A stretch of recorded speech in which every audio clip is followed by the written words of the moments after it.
আলেম ওলামা বিয়াগুলের পরামর্শ করি যেইভাবে করলে মুস্তাকবাল রৌশন হয়, যে জাইন করি আল হারবু খিদা এই উসুলেরও থাকিয়ে রে যেভাবে হইলে সুন্দর হইব বিয়াগুল এক থাকা পড়িব ওয়া তাসিমু বিহাদ্দিল্লাহি জামিআন ওয়া লা তাফাররাকু আল্লাহর রাস্তায় বিয়াগুল পৃথক পৃথক নয়ন বিয়াগুল মুসালাহাত করার চেষ্টা করুন।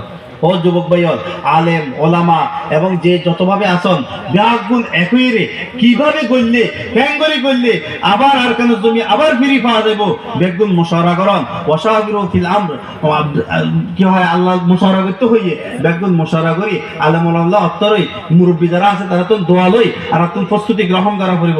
আল্লাহ রাব্বুল আলামিন বেগুনের তৌফিক দান করুক।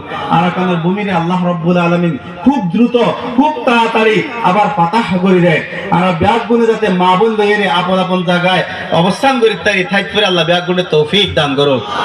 ও মুসলমান ভাই হল, আসলে বেশি মহব্বত লাগে ওনারে। আই যদিও সিটাঙের মানুষ ন, কিন্তু যে সময় নাকি তারা জুলুম করে এই সময় আমি বারবার আসছি বিভিন্ন মসজিদ মাদ্রাসা বিভিন্ন জায়গায় বহুত লম্বা সপ্তাহে সপ্তাহ এই সমস্ত পাহাড় মোড়ের মধ্যে মসজিদের মধ্যে থাকিয়ে বিভিন্ন খেদমত আঞ্জাম দিই। তো ইদাল্লাহ আল্লাহ বেশি মহব্বত আসলে আর তো আঞ্চলিক ভাষা নয়লেও চেষ্টা করি শিক্ষিত শুধু আল্লাহ কেন করে মাটি বেলা বলি তো আলফাজাইয়ের লাহাজা নয় শুধু আলফাজ কিছু মাটির তারি কিন্তু পুরাপুরি না পারি শুধু মনের কিছু ব্যথা মনের কিছু মহব্বত শেয়ার করি বেলা বলি হিন্দি আসছি ওনারা বেশি মহব্বত লাগে কারণ ওনারা আল্লাহ তাআলার পরীক্ষিত বান্দা। আল্লাহ পরীক্ষা লইয়ে দে ইমতিহান লইয়ে দে এল্লা মানুষ তো আল্লাহ তাআলা কই দিয়ে অবাশির সাবিরিন। ও মুসলমান ভাইয়ল